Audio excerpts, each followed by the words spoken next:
Olá pessoal, eu sou Adolfo Neto, professor da UTFPR Curitiba e estou aqui com Zoe Peçanha. Olá, alquimistas. Tudo bem, Zoe?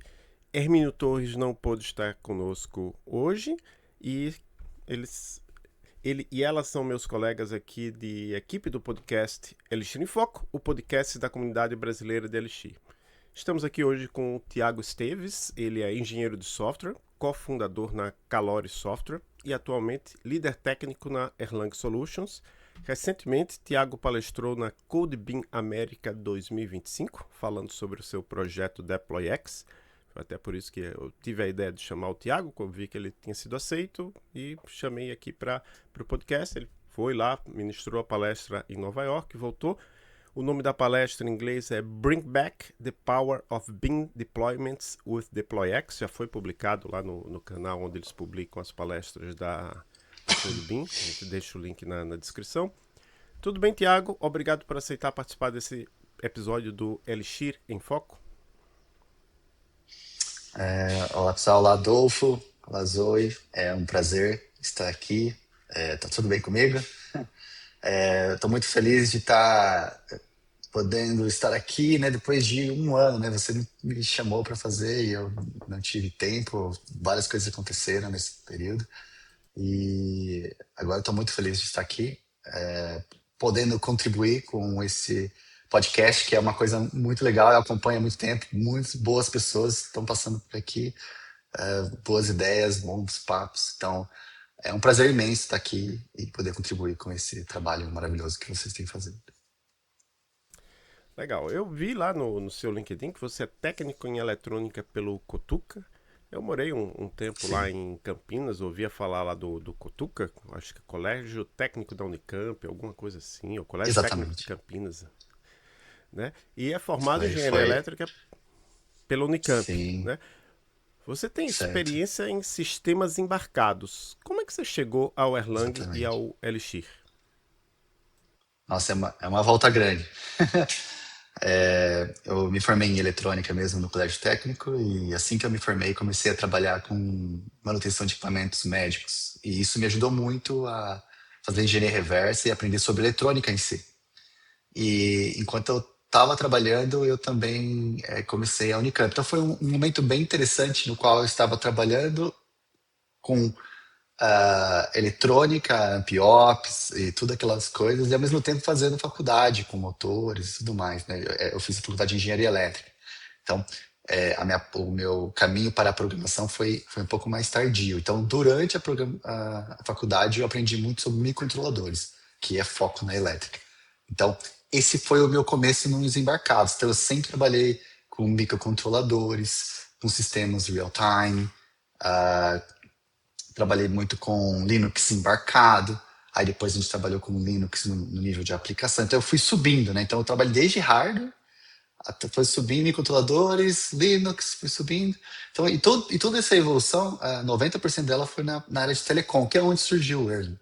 Mas por 15 anos eu nunca tinha ouvido falar de Erlang e também nunca vi nenhuma iniciativa próximo a mim, ou dos outros líderes para implementar o Erlang. Aí em 2016 eu saí da Telecom e fui morar no Reino Unido. E lá eu tive um contato com sistemas da área de safety, que são sistemas que são propostos para fazer software e hardware para aviões, carros. Então tem todo um processo, é uma coisa completamente diferente do que a gente vive aqui.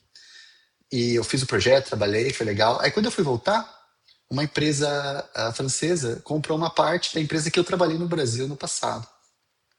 E aí, como eles sabiam que eu tinha um conhecimento de embarcados, um conhecimento de hardware, e eles precisavam entregar o equipamento o mais rápido possível, eles me fizeram uma oferta para trabalhar nesse projeto. Inclusive o Fábio, que já esteve aqui no podcast, ele comentou um pouco sobre esse projeto. Então, quando eles me convidaram, eles disseram assim, ó, o hardware está praticamente 90% pronto, mas o software tem que ser refeito. Mas tem um requisito só, tem que ser feito em Erlang. Então, naquele momento, foi meu primeiro contato com o Erlang. Então, a gente formou um time, e esse time foi responsável por jogar, não sei, 40 mil linhas de código em C++ no lixo. Simplesmente no lixo. começar do zero, tudo em Erlang. Então a gente buscou muito em livros de Erlang. A documentação era muito escassa naquela época, estamos falando de 2019, 18, 19. Então, você tinha poucos livros e pouca documentação. Mas a gente aprofundou e em 6 meses a gente entregou o projeto. Cheio de erros, cheio de problemas, cheio de... principalmente problemas arquiteturais. Né? Então a gente foi corrigindo e reaprendendo, porque a gente vem do mundo de embarcados, onde a gente tem uma conexão íntima com um hardware, e a gente queria passar essa conexão íntima para os processos, né, em Erlang. A gente fez isso de forma meio... porque a gente não entendia direito qual era a ideia da tolerância à falha. Então a gente foi melhorando o projeto. E aí depois de 1 ano e meio nesse projeto, o projeto saiu, foi entregue, foi legal, deve estar lá até hoje. Depois de 1 ano e meio, eu recebi um convite do Francesco para trabalhar com Elixir. Na Erlang Solutions. E porque ele queria... E eu não tinha experiência comercial com Elixir, mas já estava querendo passar a trabalhar mais com Elixir.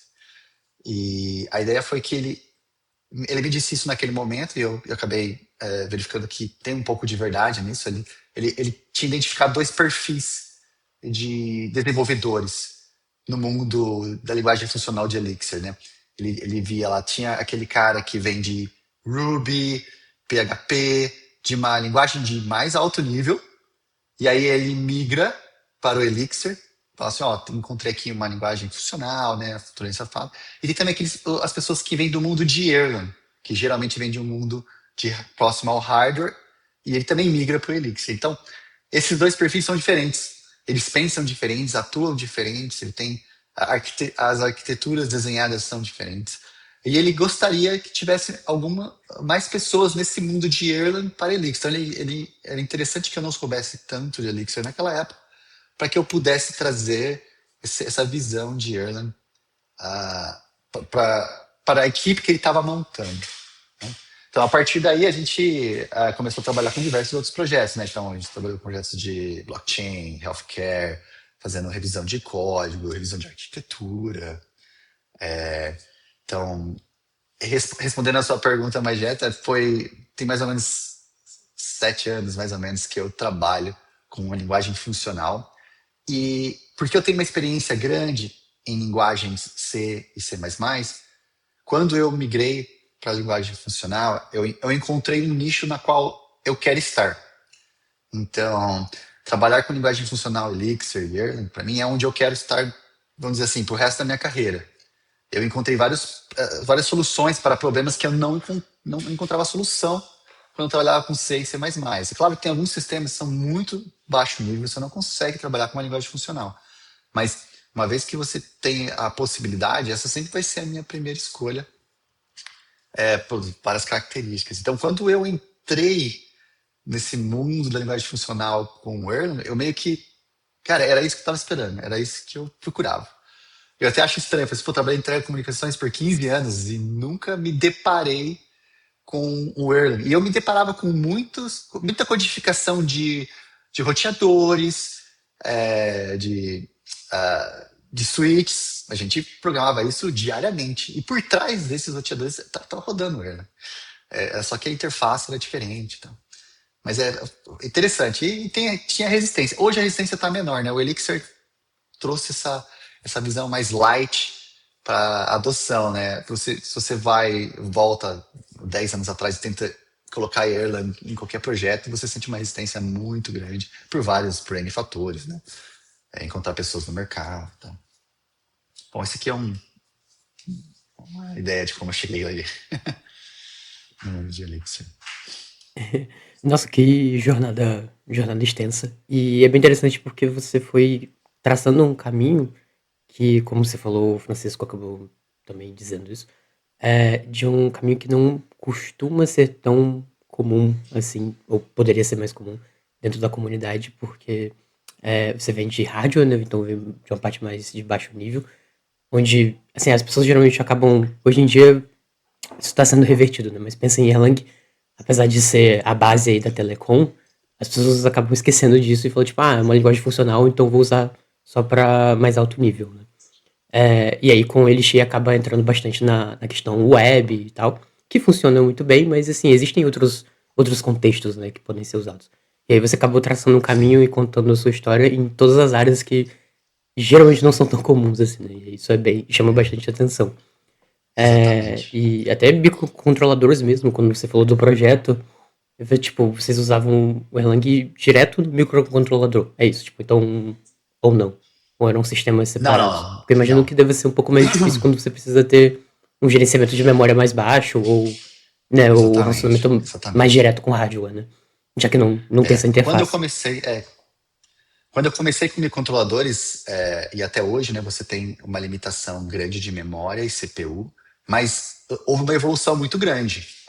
Eu acho que, inclusive, quando a gente começou a trabalhar com Linux embarcado, isso só foi possível porque barateou muito o custo de CPU e de memória. Então você conseguia colocar num hardware bem pequeno, né? Você colocar um OS, porque com isso ele te traz muitas vantagens. Por exemplo, você tem várias coisas que estão disponíveis num sistema operacional, num microcontrolador ou no sistema de baixo nível, eles não estão disponíveis.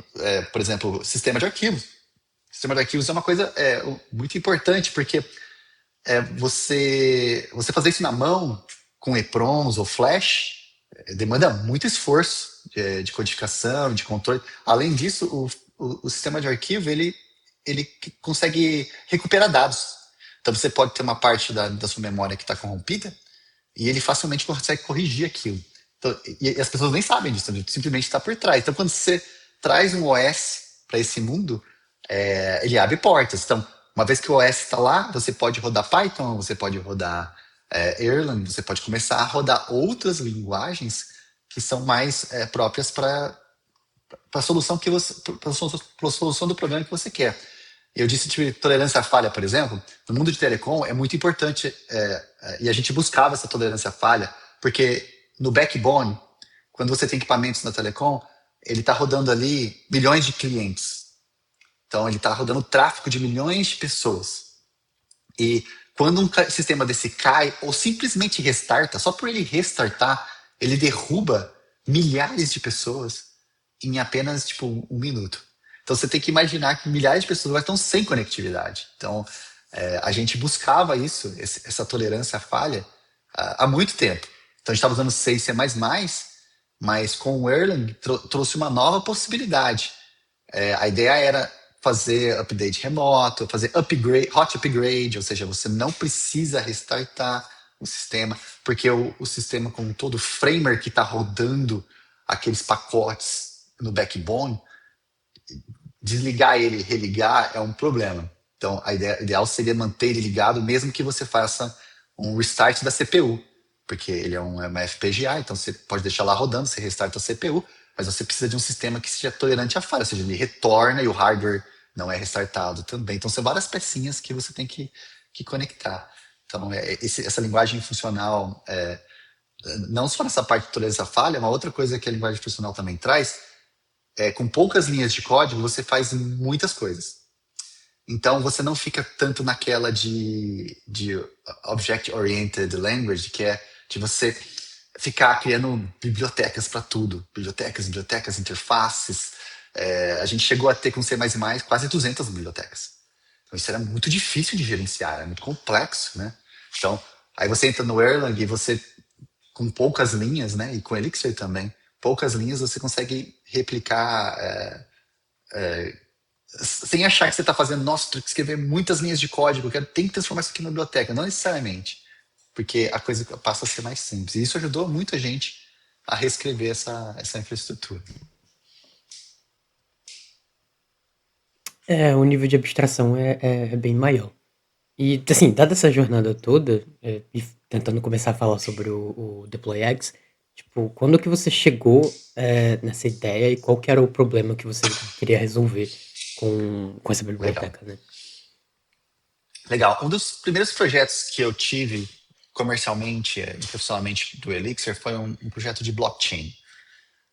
Eu entrei trabalhar, mas eu não era o líder do projeto. Então, quando eu entrei no projeto, comecei a trabalhar, comecei a implementação de várias partes do projeto. Em um dado momento, e eles tinham muitos arquivos Ansible para fazer o deploy. E era bem confuso, bem complexo, muitos templates e tal. Então, tipo, é comum a pessoa se deparar com um deploy, ela dá um passo para trás, né?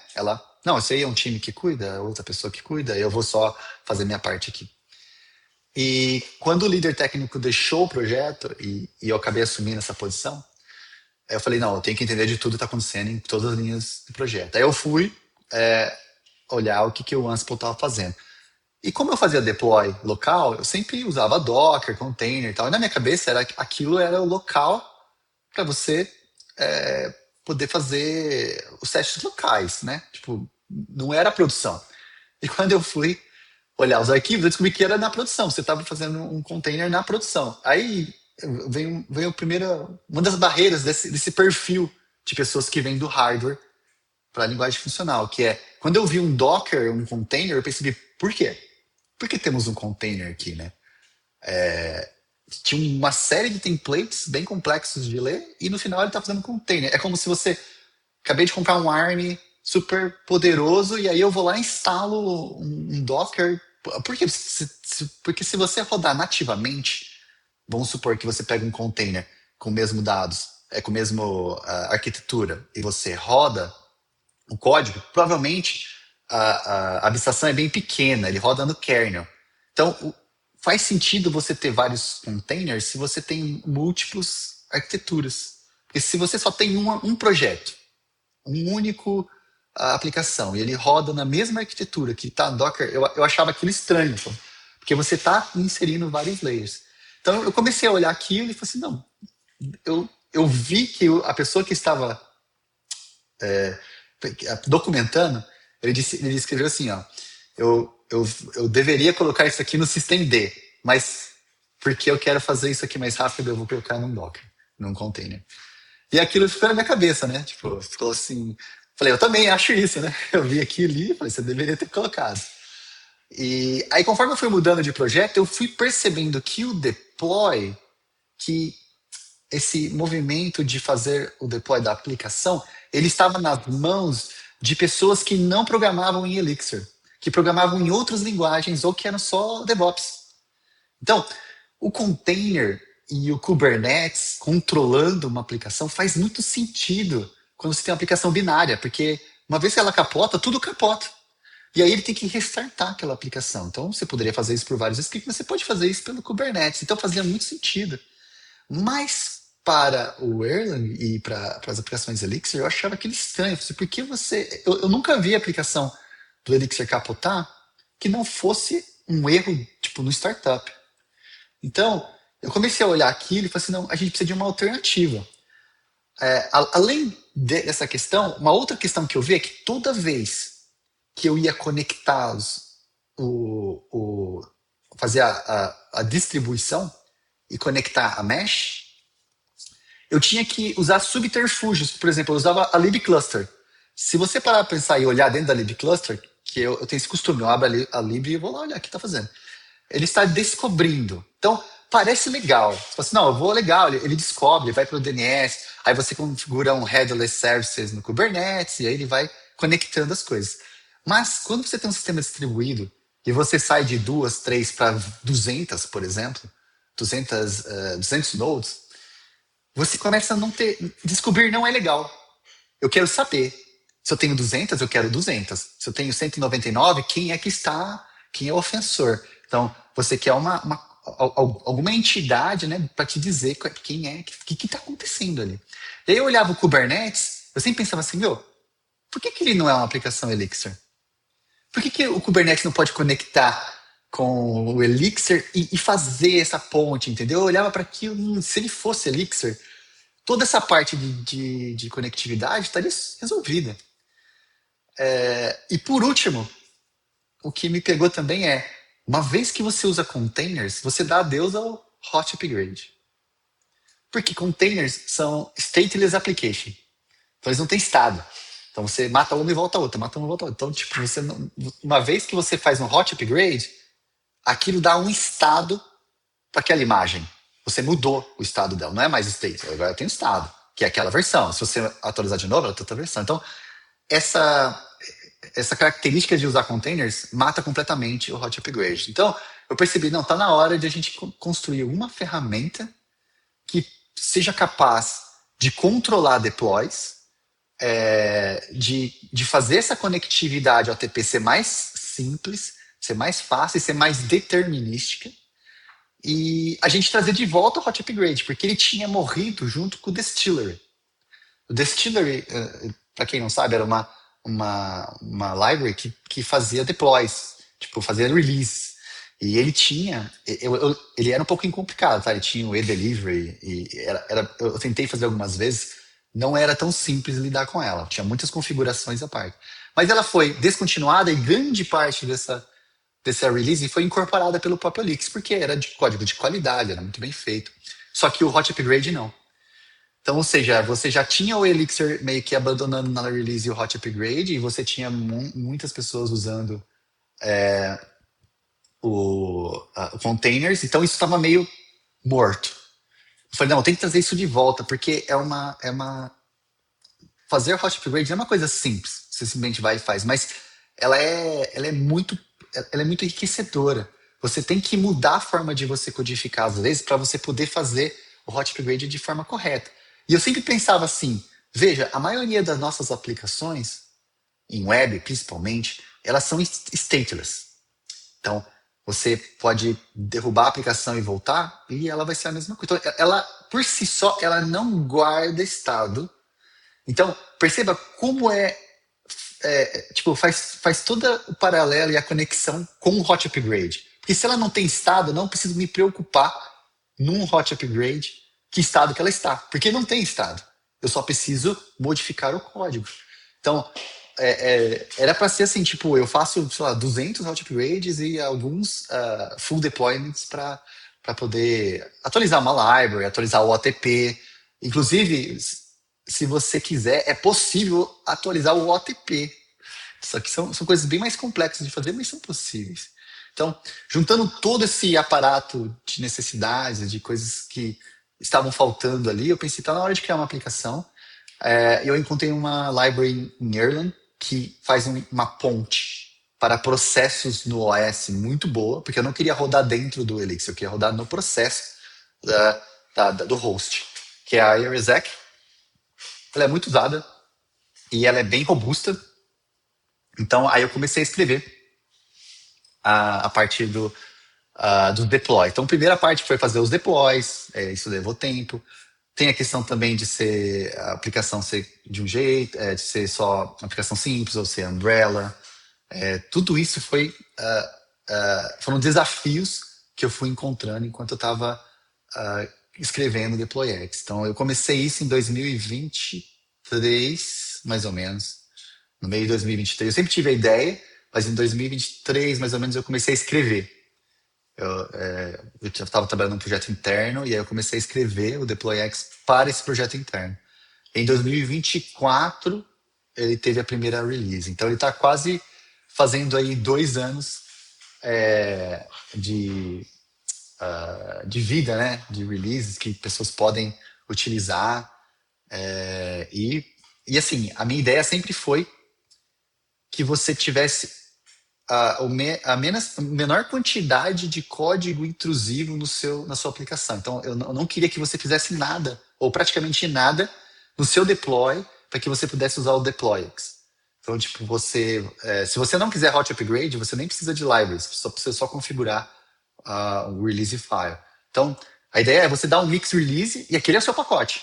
Você pega o seu pacote e aí você coloca lá no DeployX, e o DeployX vai gerenciar, vai fazer o deploy, vai fazer rollback, e todas as partes. Eu tenho tentado adicionar o máximo de features para o Deployx que são mais familiares para as pessoas que usam Kubernetes. Então, é natural a pessoa que usa Kubernetes falar assim, você tem isso, você tem aquilo lá, você tem essa feature. Então, ao longo do tempo, eu vou adicionando essas features. E, claro, na parte de conectividade, uma vez que eu conectei o ATP, abriu um leque. Porque se o DeployX tem que estar rodando para a sua aplicação estar rodando, você passa a ter uma entidade que sempre vai estar lá. E essa entidade que sempre vai estar lá pode gerenciar praticamente tudo via conectividade OTP, né? Porque eu tenho acesso ao Node. Uma vez do Node, eu começo a fazer uma série de comandos, de comandos do Erlang mesmo, para fazer inspeção e tudo mais. Então, essa foi a história aí do DeployX. Isso, pô, é uma dor muito recorrente, assim, que eu sinto durante toda a carreira. Eu imagino que seja bem comum para as pessoas que trabalham com Elixir no geral, principalmente se forem empresas maiores. Porque acaba que, assim, toda a história, voltando um pouco do começo, né, assim, tipo, container Kubernetes acabou virando um padrão industrial. Então, mesmo que você tenha toda a robustez e toda a arquitetura da BIM, a gente, pelo menos nos times que eu pude trabalhar, a gente acaba deixando isso de lado a fim de, tipo, Sim. pô, aqui é o padrão, então a gente vai ter que se enquadrar aqui e vai ter que usar aqui.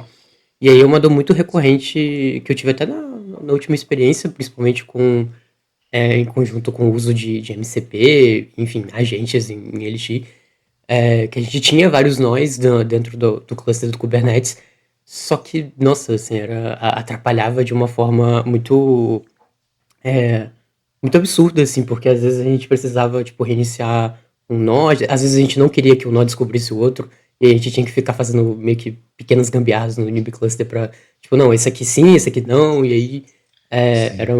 virava uma bagunça muito rápido, né?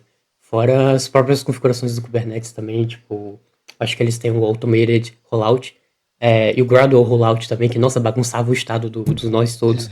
E aí a BIM, dava pra perceber que a BIM ficava totalmente perdida, tipo, nossa, o que que tá acontecendo com esse estado, pra onde isso Exatamente. foi, eu mandei isso pra cá e não veio. Então eles ficavam competindo muito, assim, né? Então, imagino que o DeployX ajudasse bastante. A gente até discutiu sobre na época, mas, enfim, acabou tendo que continuar com o Kubernetes e a gente encontrou outras soluções. Sim. Mas eu imagino que seja uma dor realmente bem recorrente. E, bom, você continua usando, tipo, você tem usado, tipo, você recebe feedback do pessoal que tem usado o DeployX em empresas maiores, em Sim. empresas menores, ou projetos pessoais, enfim. Como tem sido essa recepção? Sim. Tem muito. O que acontece? Atualmente ela tá no deploy de um projeto comercial. E eu recebi muitos feedbacks que me ajudaram a corrigir várias falhas, porque assim, uma vez que ele cai no mundo, né?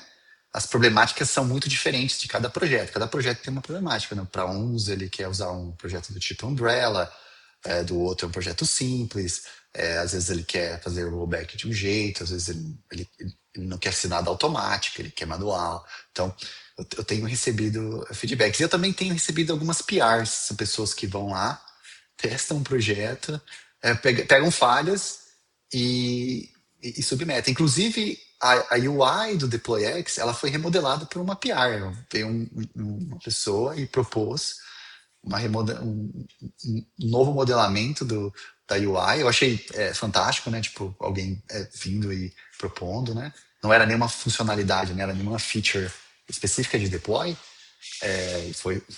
E a recepção foi muito boa. As pessoas gostaram muito da nova UI. Mas eu tenho recebido sim.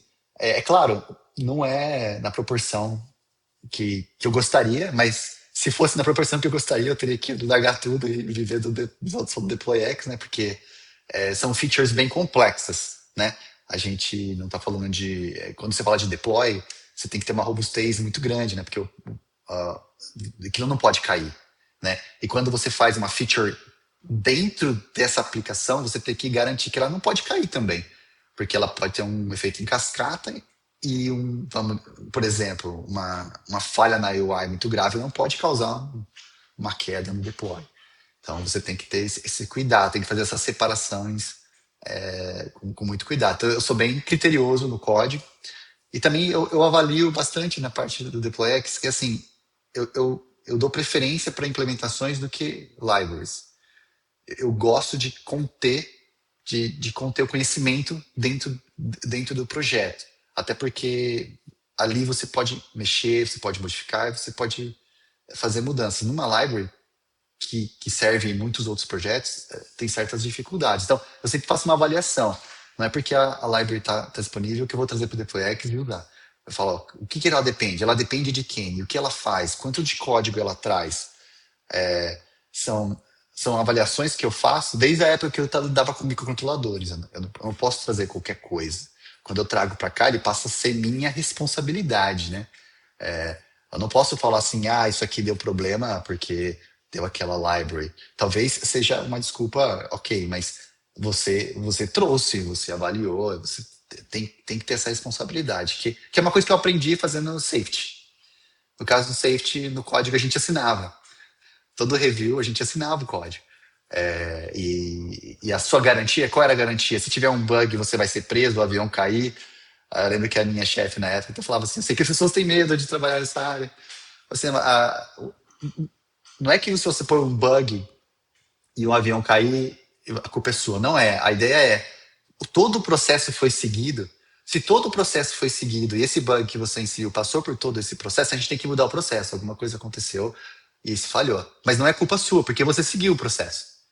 Agora, se você fosse lá e alterasse, o que é praticamente impossível, aí seria uma responsabilidade sua. Mas eles sabem o nome de todo mundo, de toda a sequência. Então, safety é uma coisa que me ensinou muito de responsabilidade, né? De você trazer com responsabilidade, né? Então, talvez você tenha que trazer algo porque é muito código, mas você abriu aquilo lá, você olhou, você você está intimamente conectado, né?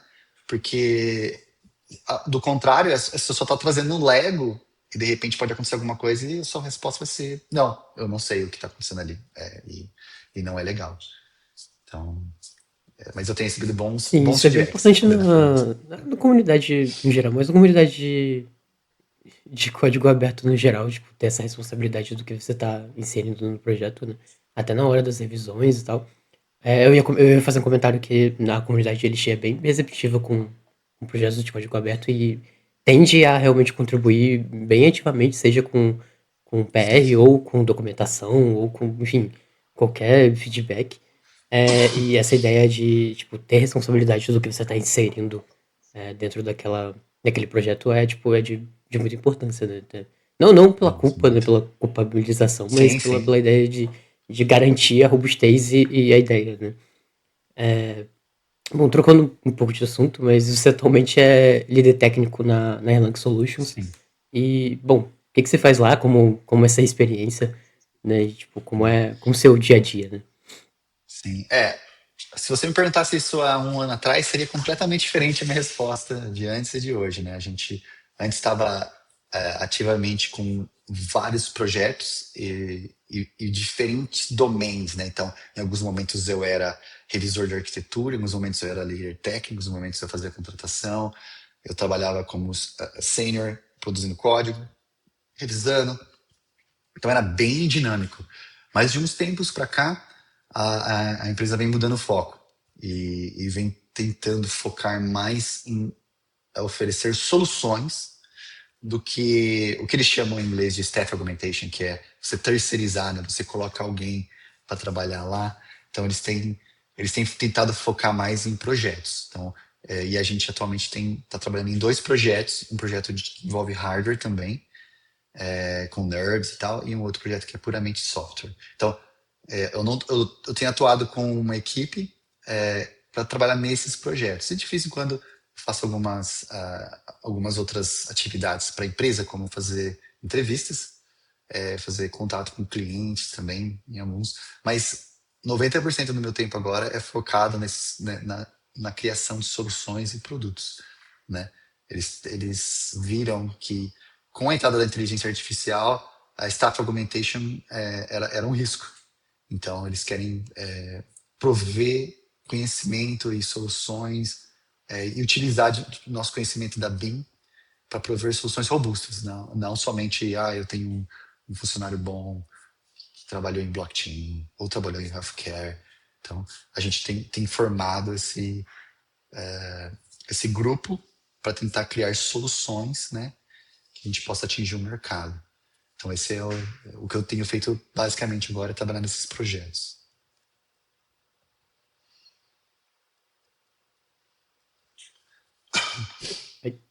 Poxa, bem interessante. Um outro projeto seu é o Observer Web.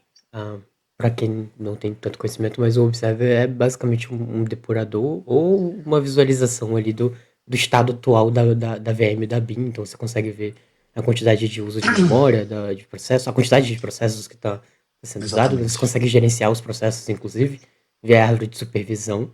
E geralmente ele abre uma janela nativa no sistema operacional. É, o outro projeto seu que eu falei foi o Observer Web, né? Então, qual seria a motivação, assim, para É, estender esse Observer com uma UI legal. web, né? É legal. Eu costumo dizer para as pessoas assim, né? Tipo, você vai trabalhando uma ferramenta, as coisas vão pipocando. Então, quando eu dei a Sim, palestra em São Francisco, o Observer Web não existia ainda. Ele era parte do Deploy. Então, o que aconteceu? Teve uma apresentação que eu estava fazendo internamente para um grupo da Erlang Solutions e tem algumas pessoas bem experientes lá. E aí, quando eles viram o Deployex e eu comecei a mostrar essa parte de depuração, de debug e tudo mais, eles falaram assim, ó, o Deployex é muito mais do que uma ferramenta de deploy. Ele incorporou muito mais coisas. Isso é positivo. Mas eles me disseram assim, ó, pode existir a possibilidade de você separar e você ter uma ferramenta à parte. E isso bateu na minha cabeça e eu comecei, não. Então o que eu fiz? Eu separei tudo que era conectividade OTT, de depuração, e eu migrei para essa ferramenta nova que chamava-se Observer Web. E eu sempre achei muito legal o Observer, né? Como todo mundo acha legal no começo o Observer do Erlang, né? Você vê lá. Só que aquilo não evolui, né? Você quer fazer coisas e aquilo é super velho, é The Wix. Então, está parado no tempo. É legal, mas está parado no tempo. E aí eu sempre ficaria com receio de conectar aquilo numa produção. Então, o que eu fiz? Eu investiguei features que lá tinha e também como que ele fazia essa leitura de processos e como é que os processos de aplicação se comportam dentro dentro da BIM. E aí eu comecei a codificar isso. Então o Observer ele chegou com 3 pilares, né? Que é o primeiro pilar de aplicações, ou seja, você vê o que você vê no Observer, no Observer do Erlang. Só que você vem com mais. Então eu comecei a traçar links de diferentes cores para você saber o que é monitor, o que é link. Você começa a separar o que é supervisor, por exemplo, ele é um quadradinho vermelho, os processos são bolinhas, as portas são triângulos. Então, quando você expande a árvore, você começa a ver as conexões, coisas que você não vê no Observer. Também, eu comecei a pensar em, tipo, eu não posso pegar todas as informações de todos os processos ao mesmo tempo, pode ser enorme, então tem que ir pegando aos poucos, conforme você vai abrindo a árvore, então, ou seja, para não jogar muito processamento para CPU. Então, esse pilar de observabilidade foi muito interessante. Ele te dá hoje uma visão, hoje em dia até melhor do que o Observer. Aí tem também o pilar do tracing, porque o Erlang Debugger está sempre presente. Tipo, eu faço isso muito. Às vezes eu entrava na produção, pegava o debugger e ligava e fazia inspeção das funções. Não precisaria colocar trace nem nada. Só que eu percebi que é meio arriscado, porque nem todo mundo sabe usar, e se você deixar ligado, você pode capotar a produção.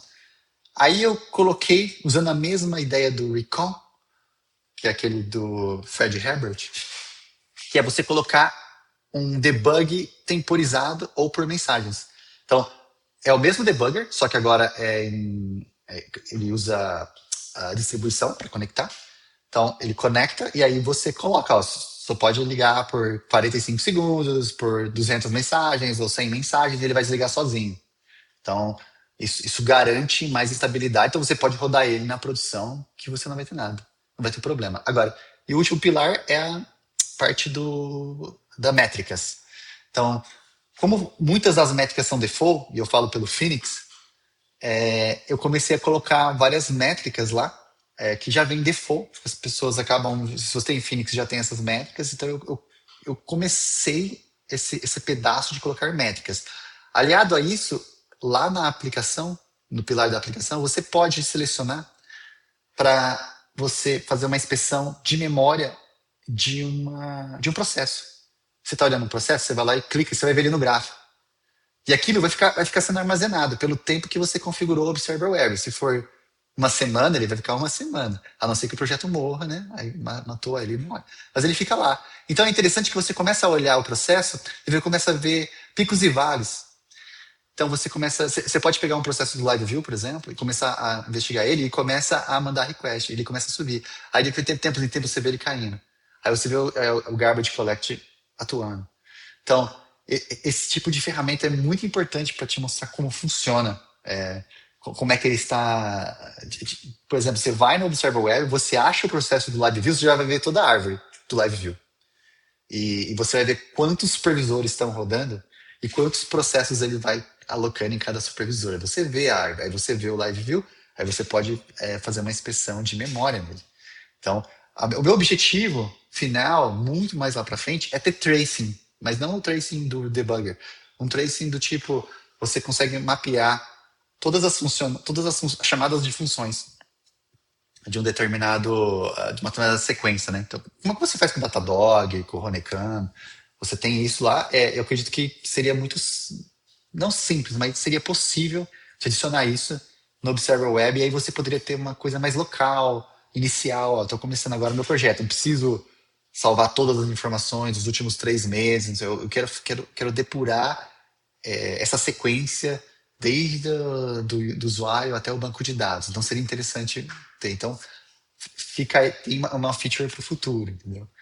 Então é legal que o Observer Web foi uma criação que eu não pensei, simplesmente me deram essa ideia e eu achei, não, vou comprar essa ideia. Eu tinha olhado o Oban no passado, o Oban Web, e eu percebi que o Oban Web estava usando exatamente como faz o Phoenix Live Dashboard, que é uma aplicação independente, com seu JavaScript independente, tudo independente. Então eu pensei, não, esse é ideal, que o Observer Web seja exatamente desse formato. Então foi interessante eu aprender esse formato de isolamento da aplicação. Ou seja, você tem uma aplicação dentro da outra aplicação. É claro que você tem que compilar ela.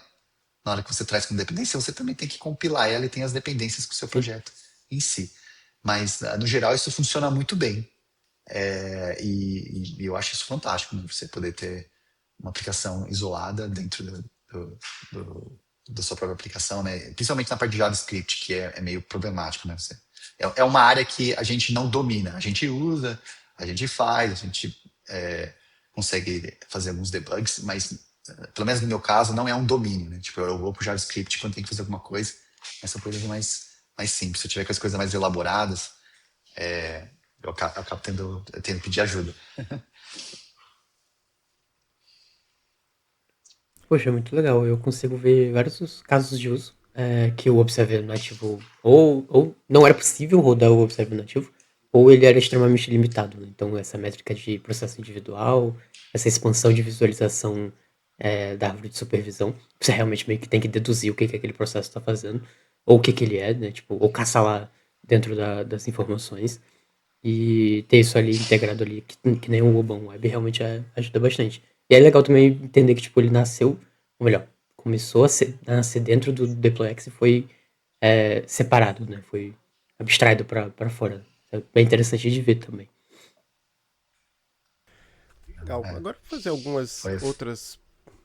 Ah, você quer complementar, Tiago? Não, fica à vontade. Não, fica à vontade. Certo. Eu queria perguntar porque lá na sua apresentação eu coloquei assim que você é cofundador na Calori Software. O que é a Calori Software? Sim, a Calor Software é uma iniciativa que eu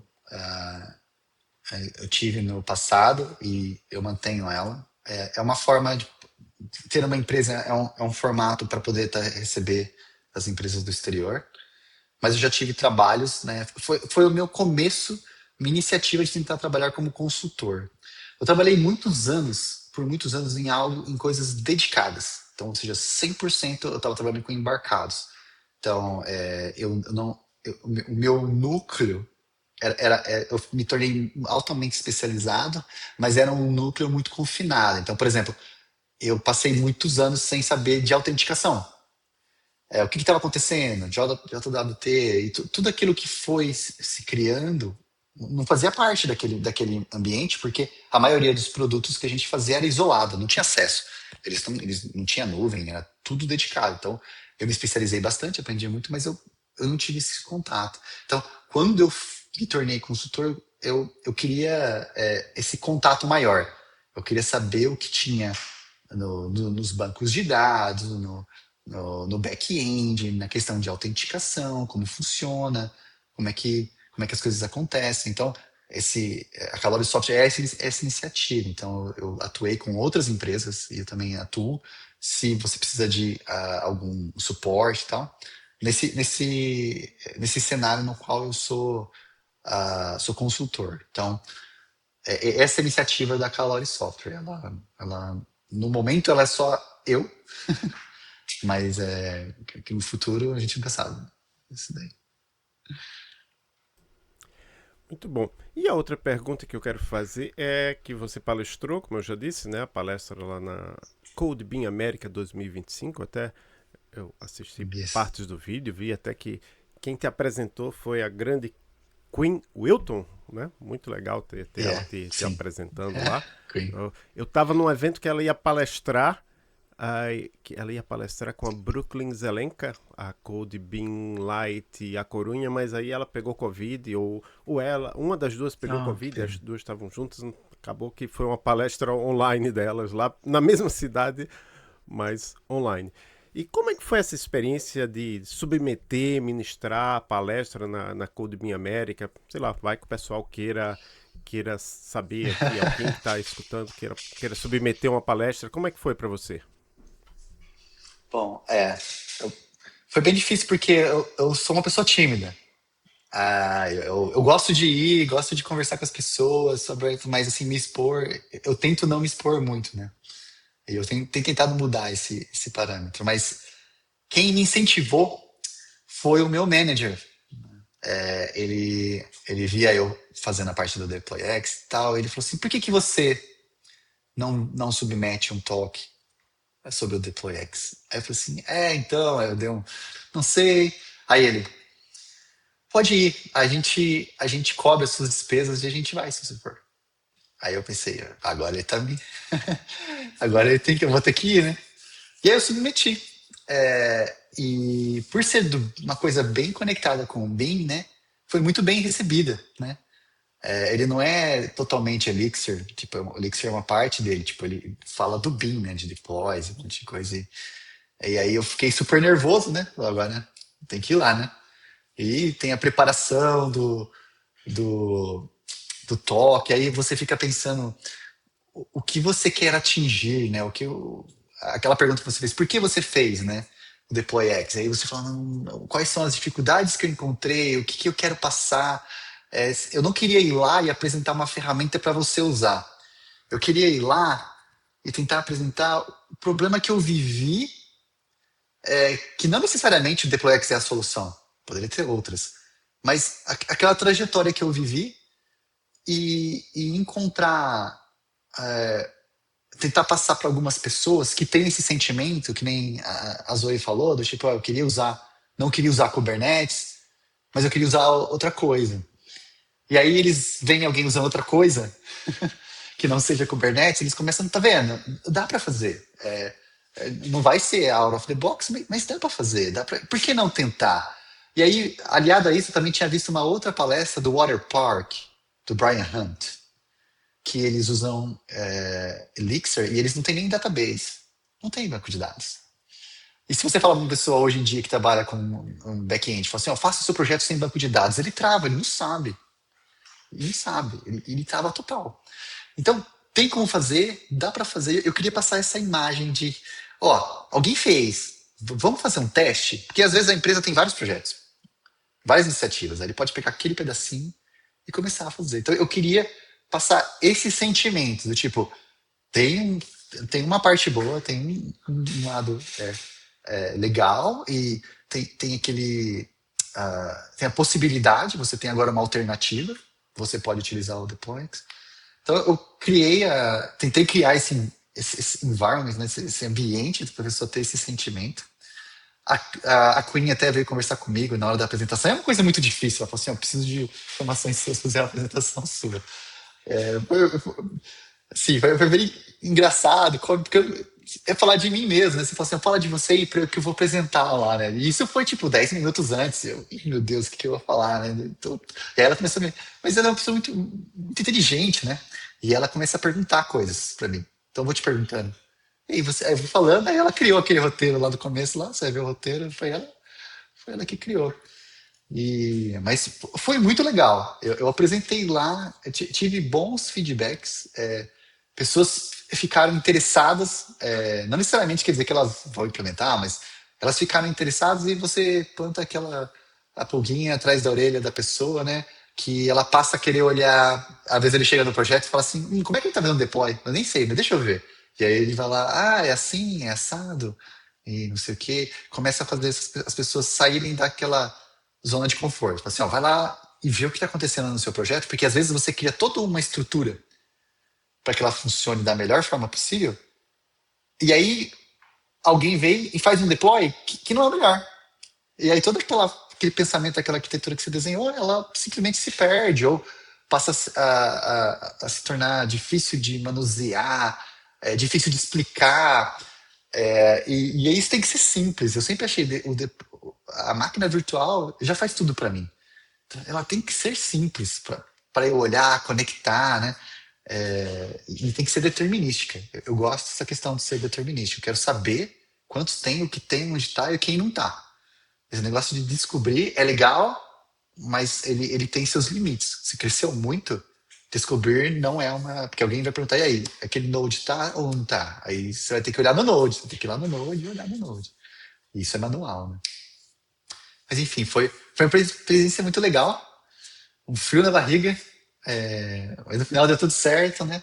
Eu acho, sabe? Tá lá gravado, né? Se eu falei algumas besteiras, e eu falei algumas besteiras, mas tudo bem.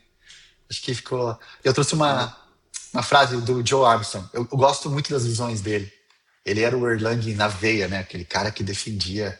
E infelizmente, eu não tive a oportunidade de conhecê-lo pessoalmente, né? Ele faleceu em 2019.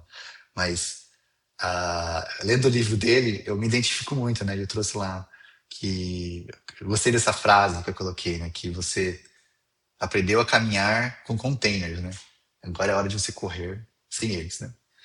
E que é you know now how to walk with containers, now you should run without them. Uh, e isso foi do John Armstrong. Ele falava: primeiro, para aprender a correr, primeiro você tem que aprender a caminhar. Eu acho isso fantástico, assim, tipo, de fato, você vai quebrando os problemas, você vai vindo devagar, até você falar assim: não, agora a gente está pronto para correr, para poder fazer a coisa ir rápido, né?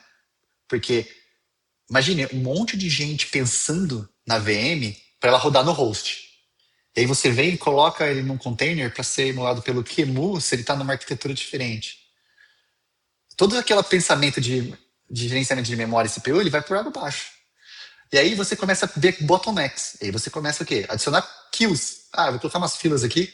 E na verdade era só configuração, era só o deploy. Não era necessariamente um problema de software em si. E o Java, nessa parte o Java é bom.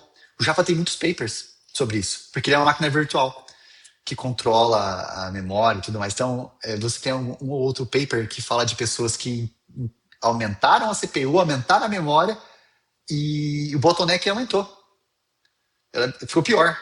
E aí ele vai investigar, e descobre que é como ele está gerenciando a memória naquele host.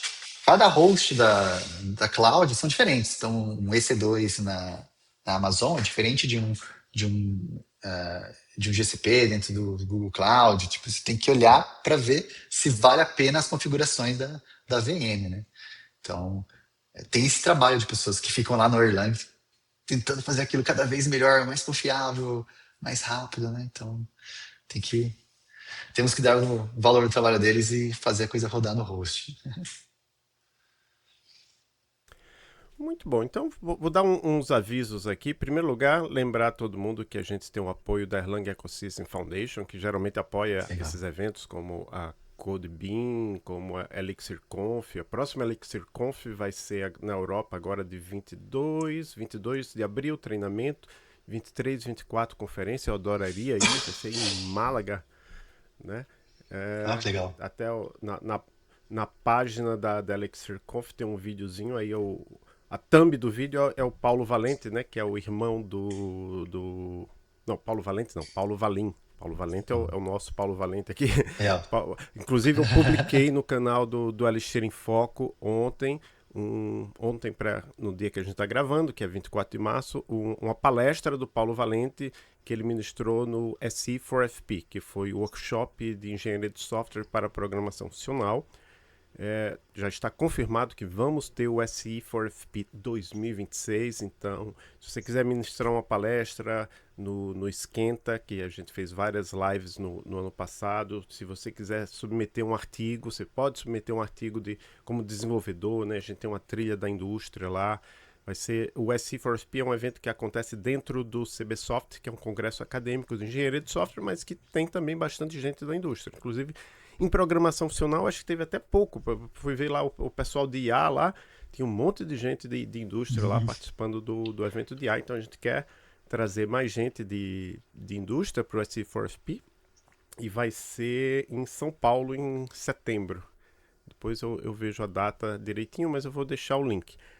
E uma coisa que eu não posso falar muito ainda, porque a gente não tem confirmação ainda de data, mas está quase tudo certo para a gente ter um ElixirConf no Brasil. Então eu já convidei aqui o Tiago Esteves para submeter, Zoe também se quiser submeter uma palestra. Quem quiser submeter, que estiver escutando, fiquem de olho aí nas nossas redes. Geralmente se tem um lugar que eu não deixo de colocar, é lá no grupo Elixir Brasil no Telegram, porque praticamente toda a comunidade está lá. Certo? Ah, sim, faltou falar que a Erlang Ecosystem Foundation patrocina aqui esse podcast. Eles pagam o software que a gente usa para fazer a gravação. E eu sugiro que todo mundo entre. Quem ainda não for associado, entra lá, se associa. É gratuito se associar. Você pode participar do Slack. Lá no Slack o Valim está lá, a Cris McCord está lá. A gente tem um canal de educação que é para iniciativas de educação, do qual eu faço parte. Sou co-chair junto com o Lee Barney. E o Brasil tradicionalmente é um dos países, eu acho que é um dos 3 países que tem mais membros na Erlang Ecosystem Foundation. Então é legal que vocês participem. E aí uma pergunta assim meio off, né? Porque você falou até uma questão interessante que você trabalhava na área de safety, né? Segurança.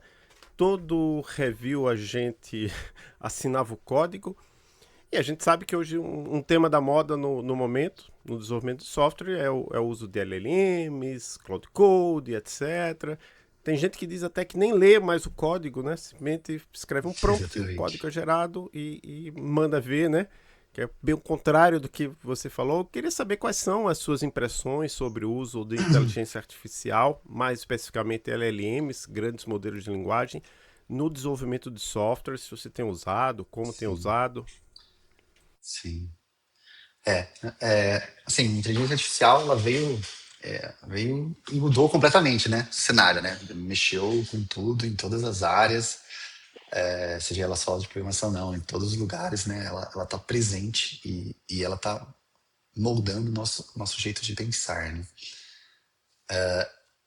Vamos dizer assim, eu não uso muito, eu diria que 20% do meu tempo eu posso usar IA. E por quê? Porque a forma de eu trabalhar é diferente, né? Eu vou solicitar para IA muito mais assim, quando eu não conseguir, ou quando eu tiver algo que me peça, ou quando for algo que é tipo assim, cria os códigos de teste para esse código. Eu não saio, abro a IA, porque ela cria. Você hoje já consegue identificar um código de IA, né? Você começa a ler, você já vê, não, esse não é uma boa prática, isso não é como você faria, né? Então tem toda essa questão de você, ela ainda não está robusta, ela vai melhorar. Mas enquanto isso, cada programador vai ter que escolher o que vai ser, né? Você pode ser aquele programador que vai depender 100% da IA, e você abre o seu dia e começa a digitar e aí ele vai criando, ou você pode ser um outro programador que vai usar de forma diferente, de diferentes formas, né? Eu costumo dizer para as pessoas que você vai trabalhar onde você vai escolher. Conforme você vai nesses caminhos, esses caminhos vão te levar para empresas que fazem basicamente como você faz no seu caminho, né? Mas um dos maiores problemas que eu vejo, aí falando da parte negativa, é a parte ética. Eu vejo um problema ético muito grande de cópia de código, principalmente porque, por exemplo, eu tenho um processo criativo, eu criei alguma coisa, e eu passei um tempão criando coisas, assim como várias pessoas criam por aí, várias coisas.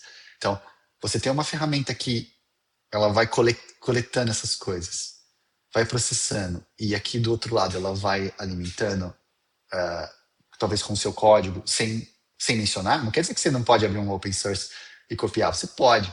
Você tem que mencionar, né? A partir do momento que a IA entra no meio, parece que, não, ele que me deu. Apareceu aqui o código e ele que me falou. Não é assim.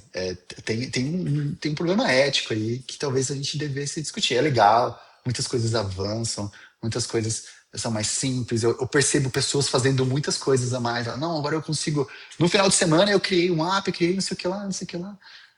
Em termos de código, você está criando. Eu também sinto um pouco do tipo, mas o que você está fazendo? Qual é o final? Você criou algo? Não, eu só estava isso, X, Y, Z. Eu percebi que eu posso fazer várias coisas. E de fato a gente pode. Mas a parte da criatividade, de criar coisas, eu estou sentindo mais uma estagnação. Temos bastante agentes, mas não estamos construindo nada. Então, é por isso que eu sou receoso. Assim, eu uso eu tento usar continuando aprendendo, continuando nas fontes que eu sempre usei, para que eu não fique super dependente dessa ferramenta, né? E também tem um olho crítico, né? Eu não sei como isso está se dando na área de safety, mas eu imagino que teria que ser com, sei lá, 1000 vezes mais cautela, né? Porque existem normas para você codificar, né? Então, quando você faz um loop de um for numa linguagem de C, por exemplo, num projeto de safety, tem que ser diferente de como você faz no outro, né? Tem todo um processo, um esmirra C que você tem que usar, e você vai ser responsável. Você não pode. Acabei de girar 2 linhas de código aqui. Como é que você vai revisar isso? Você tem que mostrar para as pessoas, tem que revisar. Então, assim, eu sou sempre nessa visão de você ser responsável. Então, você não vai poder falar amanhã que foi a IA que criou. Se tiver um leak de autenticação no seu projeto, você vai ser responsável. Como é que você vai falar assim? Não, eu estava no cloud e ele criou esse código aqui. Aí você vai falar assim, não, mas espera aí. Você sabia o que você estava fazendo? Você sabia o processo de autenticação, como ele é em etapas, né? Não quer dizer que você saber também vai evitar que tenha um vazamento, mas é importante você saber. E em saber, você começa a avaliar a ferramenta do tipo, o que ela não está me entregando, né? Eu conheço esse código, eu já vi isso aqui em outro lugar. Então, assim, a discussão é longa, a gente pode ficar aqui várias e várias horas falando de IA e tal. É uma coisa do momento, tem muito para crescer, mas eu acho legal, eu acho que a gente tem que falar sobre isso e tal, mas também temos que conversar sobre a parte ética. Eu acho que isso tem que estar na pauta. A gente não pode simplesmente ser usuário. Eu só uso, e fingir que nada está acontecendo. Não, não. Qual é a sua opinião? Você acha que isso que está acontecendo é ético? Sabe por quê? Porque eu falo para as pessoas assim, ó, vamos supor, eu faço uma empresa hoje e eu contrato uma empresa terceira para desenvolver o software para mim. Faz meu back-end lá, que eu vou vender materiais de construção aqui na região. E aí eles fazem todo o aparato usando IA. E aí ali a IA vai aprender não só a fazer o código e te ensinar, ela vai aprender como é que é a dinâmica, ela vai aprender como é que você faz o boleto, quantos dias que você pode receber, pagar, qual é o banco, qual é a melhor taxa, qual é a melhor tudo. Aí ele vai lá e põe aonde? No prompt dele. Vai lá e vai oferecendo o prompt dele. Então, aí você fala assim, e aí, mas espera aí, ele pode fazer isso? Ué, por que não? O que está impedindo ele de fazer? Se fosse uma empresa terceira, tem um contrato assinado. Ó, você não pode fazer isso. Você não pode pegar meu código que você está me vendendo e colocar lá. Ou vender o mesmo serviço. Está em contrato. Agora com a IA, está tudo aberto. Então, são esse e milhares de outros casos que você vai vendo que você tem que pensar. eu acabo pensando além, né? Se você quiser ser só desenvolvedor e só usar, tudo bem. Mas eu acabo olhando naquela visão do tipo, não, peraí, tá certo isso? Isso aqui vai acontecer lá na frente? As empresas vão desaparecer e elas estão alimentando a IA com a informação das empresas dela. O que a gente como usuário vai querer? Tipo, você vai querer máquinas? Vai querer pessoas? Se amanhã alguém falar assim, ó, eu fiz isso, e eu vi isso ontem, tá? Um youtuber que ele vende. Ele é bom, ele é um bom escritor e ele vende livros de como construir mundos, né? World building, né? Para escritores. E ele mostrou o livro dele e falou assim: ó, meu livro é 100% por pessoas, por artistas. Não tem IA aqui. Todas as imagens eu pedi para um artista ler aquele capítulo e ele escrever e desenhar. Então a qualidade e a conexão que o artista faz é outra coisa. Então quando você olha isso, você vai falar assim, meu, eu estou interessado. Eu quero saber, porque isso não tem IA, né? Então talvez isso aconteça na nossa área um dia. Alguém fala assim, ó, eu estou interessado nesse servidor que não usa IA. Coisas desse tipo, né? Aqui eu estou filosofando. Eu falo muito, desculpa, às vezes sai da pergunta. Não, é um ótimo papo. Realmente dá pra estender isso eternamente. Mas seguindo um pouco mais pros blocos finais, assim, quem quiser saber mais sobre você, assim, entrar em contato, continuar esse papo e outras informações, onde que a gente te acha? Sim. Sim, eu sou bem ativo no LinkedIn. Então, se você procurar pro meu nome lá, Thiago Esteves, Thiago César Calói Esteves, você vai encontrar eu no LinkedIn. Sou bem aberto também, pode mandar mensagem. Algumas vezes eu tive um pouco mais de tempo, eu abri umas no meu calendário para fazer conversas, né? Mentorias ou qualquer coisa qualquer palavra que você está num momento difícil e quer conversar sobre o assunto, né? Ou outros assuntos, né? Agora tá mais difícil de fazer essas mentorias, mas eu sou sempre aberto. Se quiser mandar uma mensagem, quiser conversar, quiser bater um papo, fica à vontade. Não precisa ser sobre Elixir, sobre Deploy, X Observer, pode ser sobre qualquer assunto, né? Eu tento ser o mais solícito possível. Mas pelo LinkedIn é o melhor canal. Eu tenho criado canais para falar só sobre o DeployX, mas de uma forma ou de outra você vai acabar caindo em mim. Então, fique à vontade aí para mandar direct no LinkedIn, virar meu amigo, comentar, repostar, discordar, então, faz parte. Muito bom, então. Tiago, muito obrigado por participar do Alexandre em Foco. Você quer deixar uma mensagem final para a comunidade brasileira ou falante de português do Elixir? Sim, quero sim. Primeiro, eu queria agradecer o convite de estar aqui nesse podcast, que eu admiro muito. E também parabenizar a comunidade brasileira de Elixir. Eu, ao longo desses anos com Elixir, trabalhando com Elixir para fora do país, eu ouço muitas coisas boas. É muito comum a pessoa falar assim, você é da onde? Eu sou do Brasil. Tem uma galera boa do Brasil aí, né? Que faz e trabalha, eles são muito bons. Eu sempre ouço isso, então isso eu tô tentando aqui trazer, que é um reflexo do bom trabalho da comunidade. Eles têm fóruns, conferências, encontros. Eu aprendo cada vez mais sobre a comunidade, sobre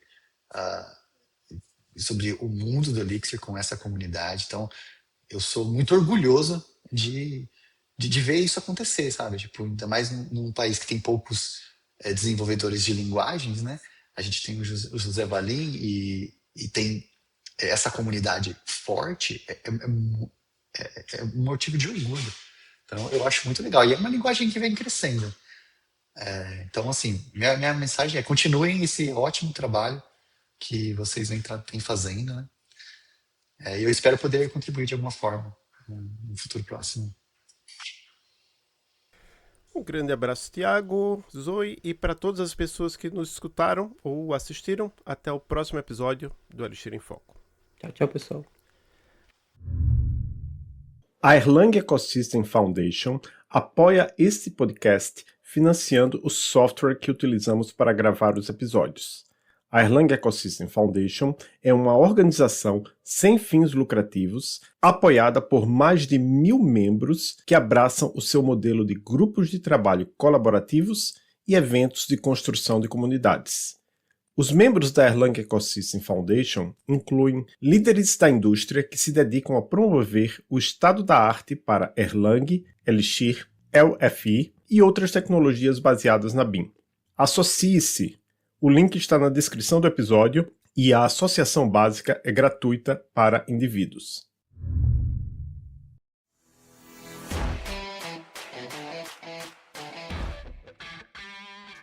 Este é um episódio da Rede Emílias de Podcasts, que é uma iniciativa dedicada à divulgação de conteúdos relevantes nas áreas de tecnologia, ciência da computação e engenharia de software, com foco especial na diversidade e inclusão.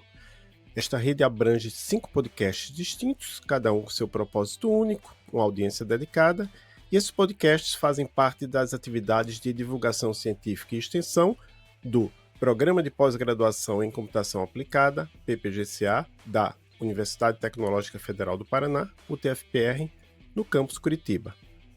Esta rede está associada ao programa de extensão Emílias Armação em Bits.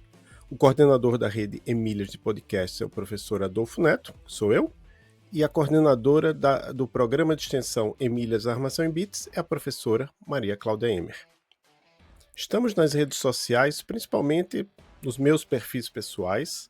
Eu estou no Blue Sky, em @adolfont.github.io.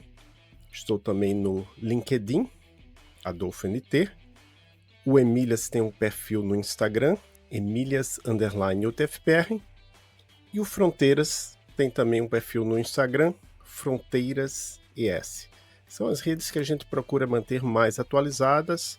Mas, claro, se você não quer nos seguir em nenhuma rede social, você pode simplesmente nos seguir nos aplicativos de podcasts, como Pocket Casts, Apple Podcasts, Spotify.